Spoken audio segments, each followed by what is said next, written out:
Good morning and Jai Hind children. I welcome you all in today's live class of biology. Children, we are discussing the chapter Our Forests. And in previous class, I have explained the answers of oral questions first. Is it? And I hope that you understood all the answers. Now today I am going to discuss the next topic of the chapter, and that topic is plants also depends on animals. Alright children?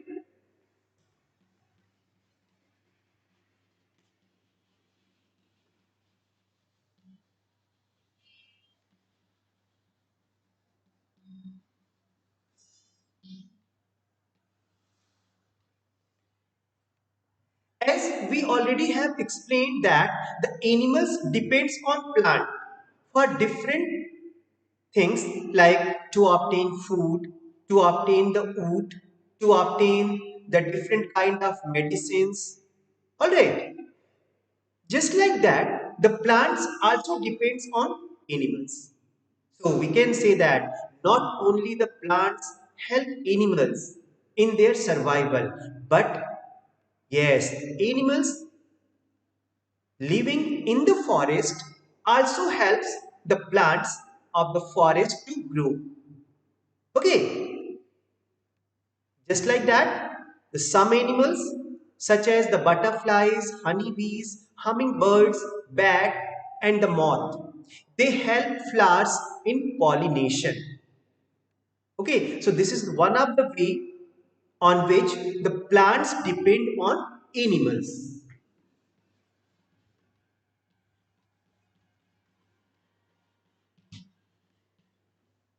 So for pollination purpose, the plants depend on animals, and with the help of the different insects such as butterfly, honeybees, moth and all, they help the flowers in pollination.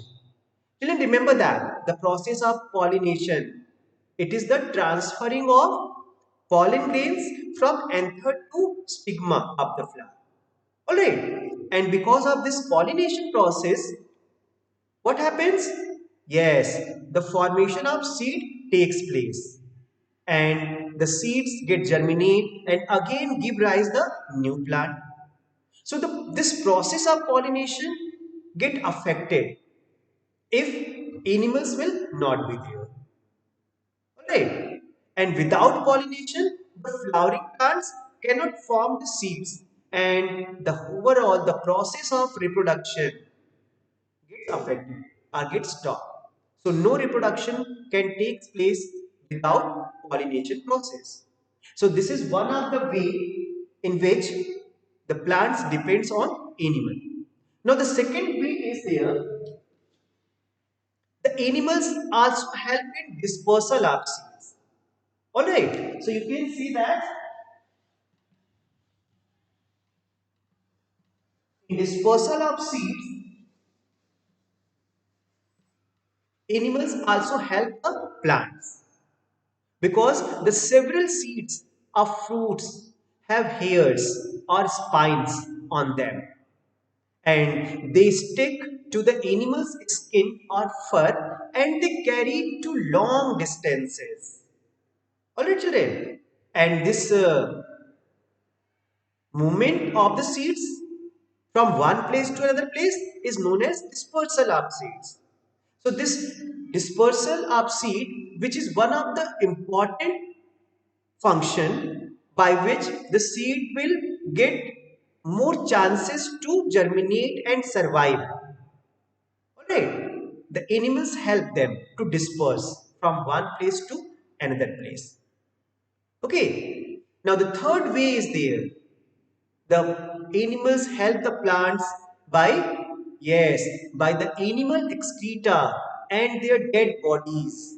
They add nutrients to the soil.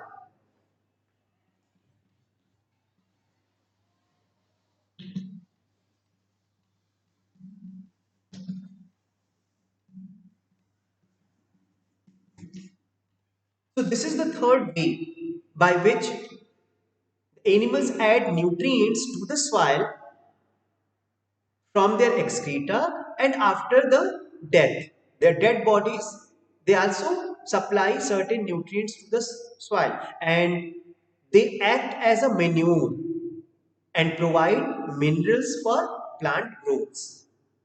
Alright children, as you know that the minerals are required for growth of plant, and most of these minerals are obtained by the plants from the animal excreta, the animals which are living in forest. And after the death of the animals, their bodies get decomposed and mixed in the soil and provide certain minerals. Okay?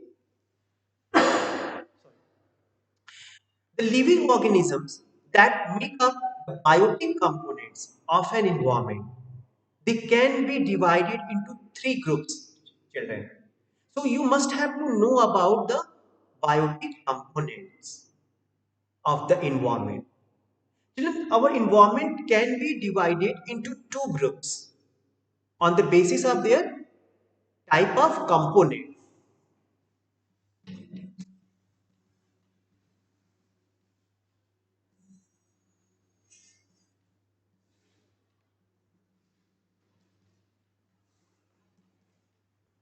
So environment is made up from two components, and the first component is known as biotic component,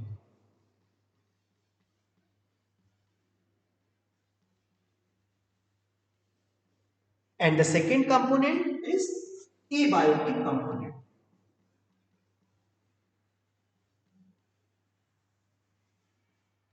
Alright, so these are the two components of our environment, and all the living organisms, they are kept in biotic component, and the non-living things like air, water, soil, they all makes the abiotic component of environment.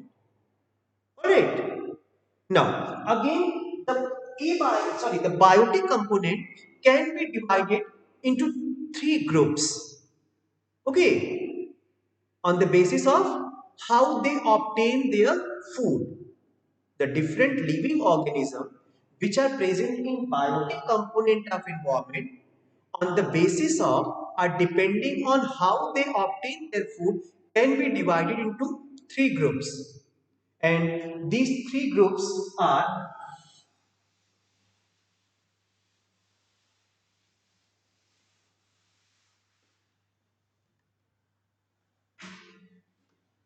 the first one is producer,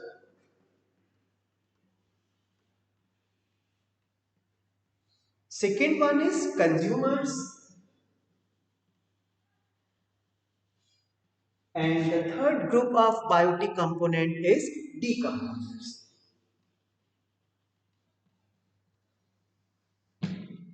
Alright, so these are the three different groups of biotic component of our environment. Now, children, you know that the green plants which make their own food from carbon dioxide and water and using the energy of sunlight, and the organism that can make their own food are called the producers. Okay, so producers are what? They are the green plants.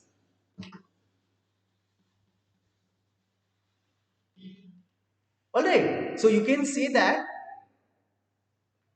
the producers are the group of living organisms, a biotic component, who are able to synthesize their own food or who can make their own food, and that is why they are known as producers.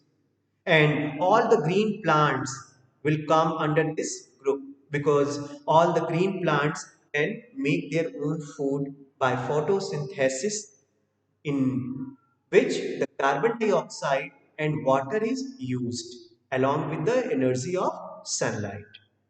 Alright. And as they are able to their own food, they are also called autotrophs.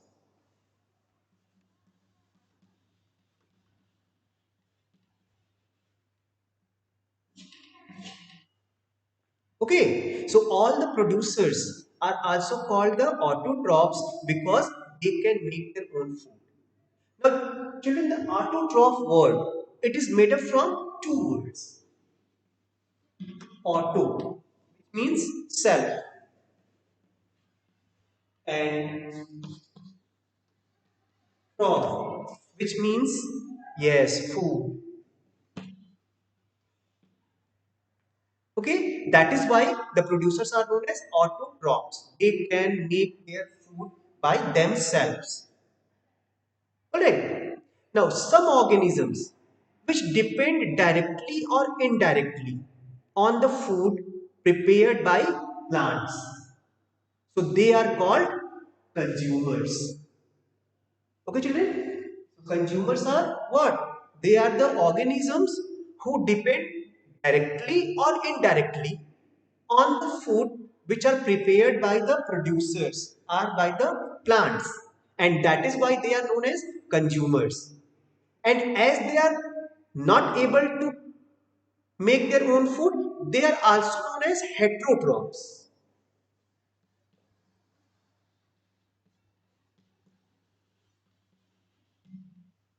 So all the consumers are heterotrophs because they depend directly or indirectly on the food prepared by plants.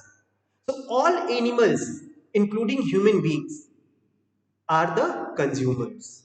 Okay?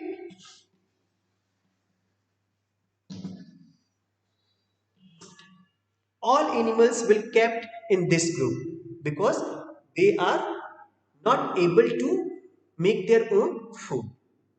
Alright, children. Now, the consumers again can be grouped on the basis of as which kind of food they eat. So, the animals such as cows, deers, goat, they eat only plant. Okay, and they get their food directly from the plants. And that is why such animals are known as herbivorous animals.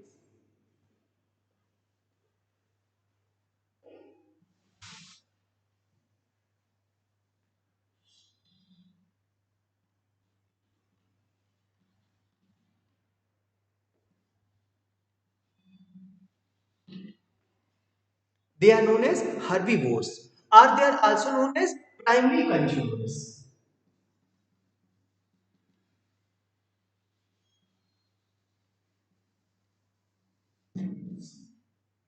Okay? So, children, which are the animals known as herbivores or primary consumers? Yes, the animals who get their food directly from plants, like cow, deer, goat, etc. They are known as herbivores animals or primary consumers. Now, the second group is the animals which get their food indirectly from plants, such as tiger, wolf. Okay, because they eat other animals. Alright, and that is why they are known as carnivores or secondary consumers.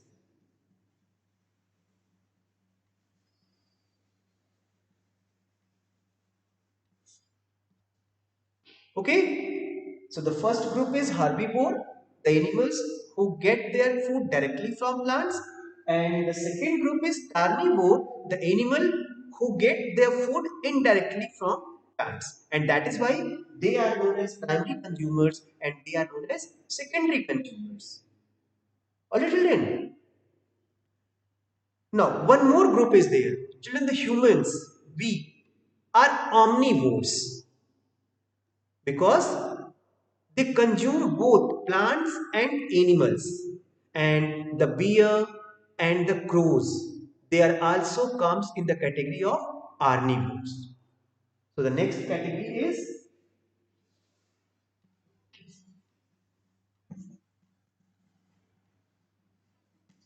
omnivores. The omnivores, yes, the animals like crow, bear, and the human beings also.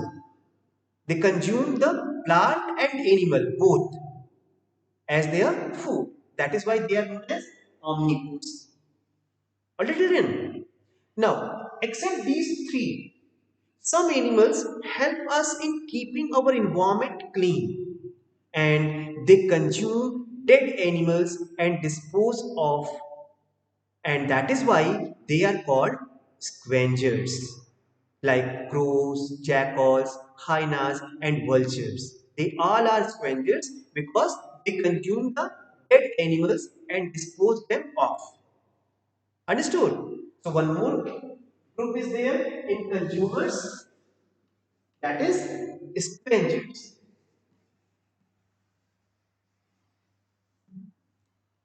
All right. So I hope that you understood these all four groups of, yes, carnivores, that herbivores, carnivores, omnivores, and scavengers. They all are secondary consumers. Okay, or you can say that they all are consumers, different kind of consumers. Now, children, the bacteria and the fungi, they are very small organisms and that cannot be seen with the naked eyes. And these are known as microorganisms. Okay?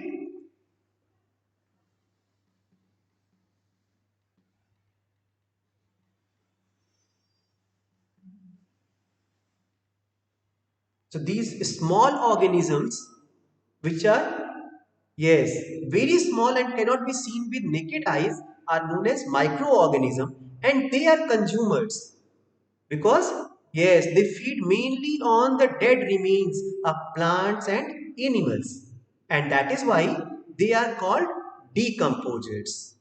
Okay, so the second group of organisms are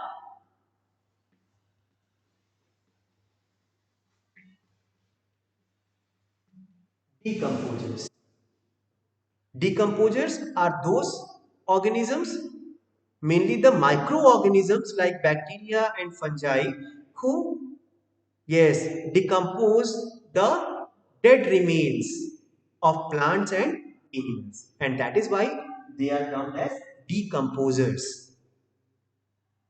Okay.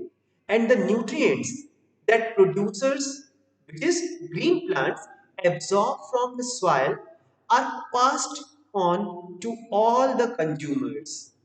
And when a producer or a consumer dies, the bacteria and fungi act to break down or decompose the material of its dead body into the nutrient substances it was made up of. Okay, and these nutrients return to the soil from where they came and mix with it. And thus, the decomposers serve a very useful purpose of maintaining the balance of nutrients in the soil by returning the nutrients to it.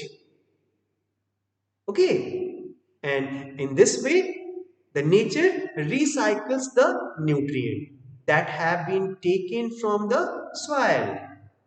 Understood, children? The nutrients which are taken by the producers moves to the consumers, and after the death it get decomposed and again moves back to the soil. So the recycling of the different nutrients takes place in the nature.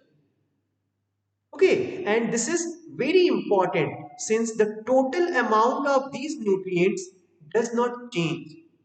So, what has been taken away must be put back for life cycle to continue. Alright? Children, the mushroom, which are also the fungi that you know very well, the mushroom, it is also a kind of fungi, but are not microscopic in size and are also decomposers. Okay, because most of the fungi are very small and microscopic, but the mushroom is also a kind of fungi which is, yes, large in size, so we can see them with our eyes easily, but it also a kind of decomposers. Okay, so I hope that you understood this topic. Now come to the next.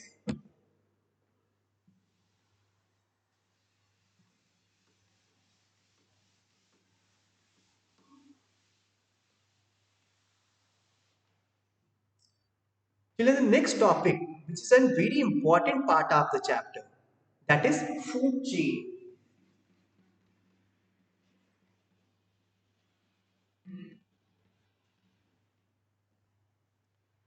The food chain, it is a, yes, a chain of events in which the different animals or the organisms are connected to each other on the basis of their, yes, food habits.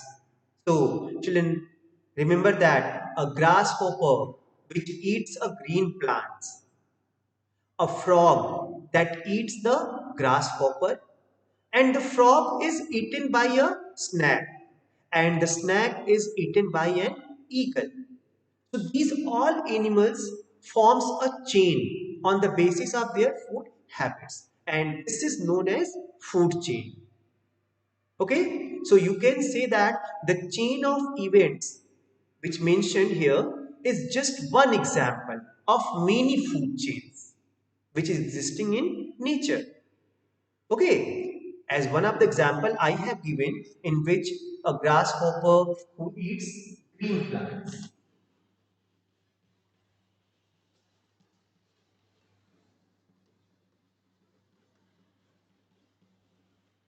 and again the grasshopper eaten by a frog.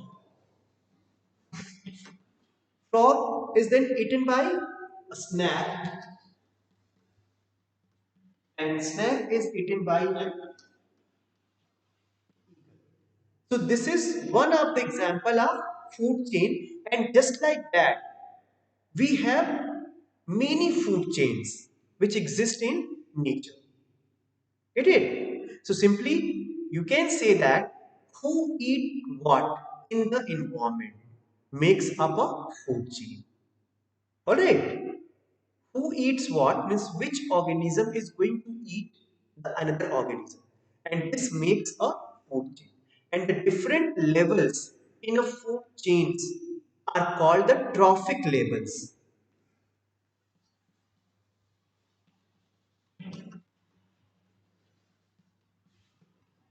Trophic levels. It is the levels in a food chain, okay, in which the different kind of animals are kept. So these all levels are known as trophic level. Like this is one of the trophic level in which green plants are kept. This is another trophic level in which the animals like grasshopper, okay, is kept. This is the third trophic level in which the animal like frogs are kept, and this is the fourth trophic level. Alright, so these all levels which are present in a food chain are known as trophic level. And the study of food chain shows us the interdependence of various organisms in the environment. Okay, as in this example, you can say that here the interdependence of various organisms, as the grasshopper depends on green plants, frog depends on grasshopper, snake depends on frog, and eagle depends on snakes. Okay, so this interdependence of various organisms in the environment is actually the food chain. Okay, and a typical food chain in grassland, if we take the example of grassland,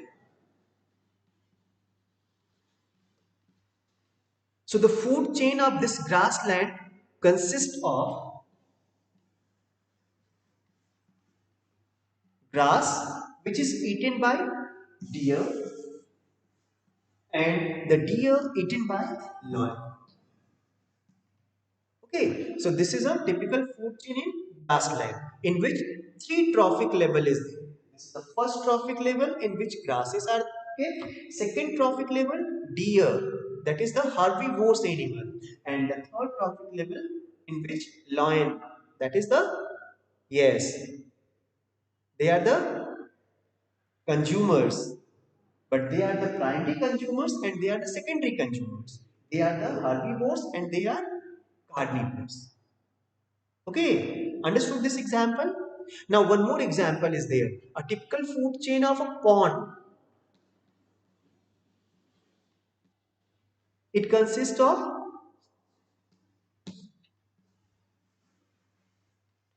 the algae, which is eaten by small fishes,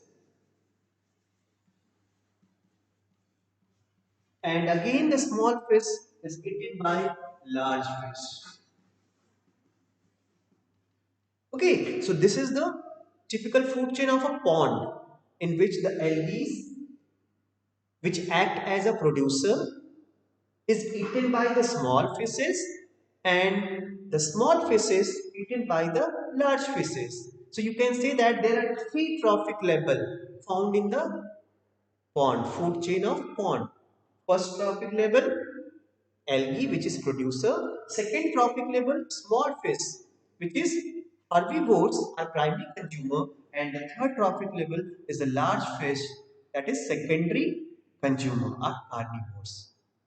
Alright, children? So this is all about the food chain. And I hope that you understood about the food chain. Now, in this food chain, there is a flow of energy takes place. Okay, so now, yes, we will discuss about the flow of energy in a food chain.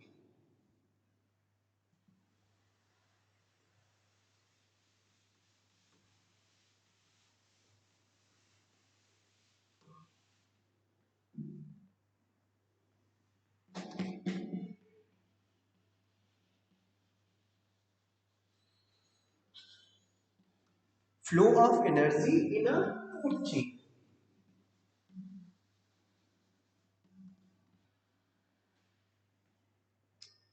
Children, as you know that the sun is the ultimate source of energy for everything on the planet, is it? And the green plants are the producers.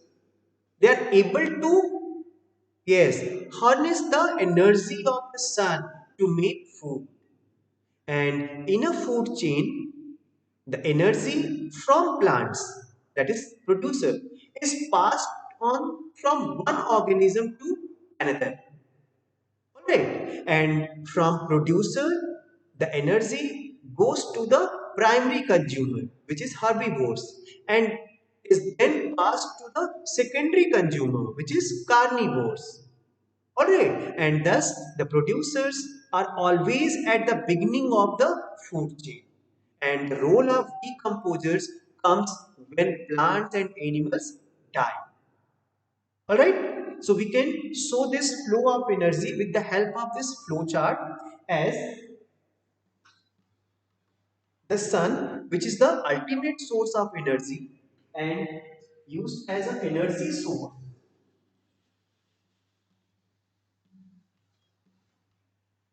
The energy from the sun get used up to prepare the food by the, yes, green plants.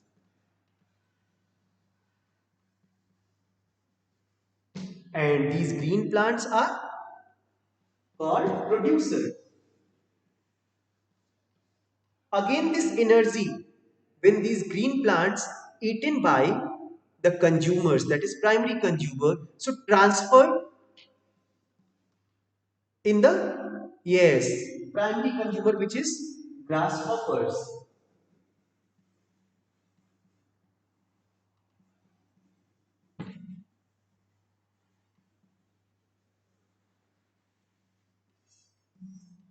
Alright? And when the grasshoppers, which is the primary consumer, is get eaten by the eagle, which is secondary consumer, this energy gets flow into, yes, from grasshopper to eagle.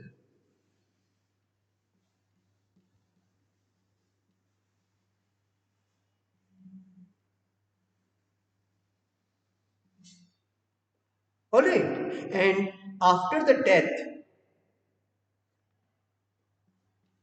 energy transferred to the decomposers like the fungus.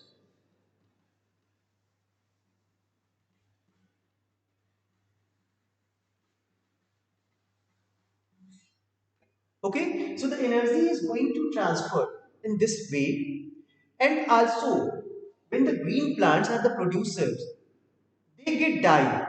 So the energy from these green plants get transferred to the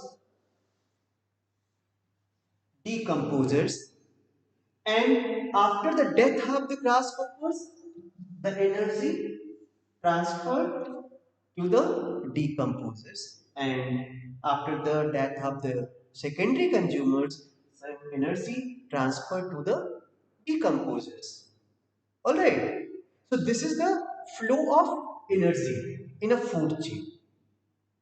The energy which is, yes, obtained from the sun by the photosynthesis process by green plants, transferred to the primary consumers, and then it is transferred to the secondary consumers, and finally after the death of these producer or primary consumer or secondary consumer, it moves to the decomposers. Alright, and you and the food you eat every day form a part of a food chain. Okay, children, we all and the food that we used to eat every day, they form a part of food chain also. All right. So this is the way by which energy flow in food chain. Understood, children? All right. I hope that you understood this topic. Okay. Thank you and have a nice day.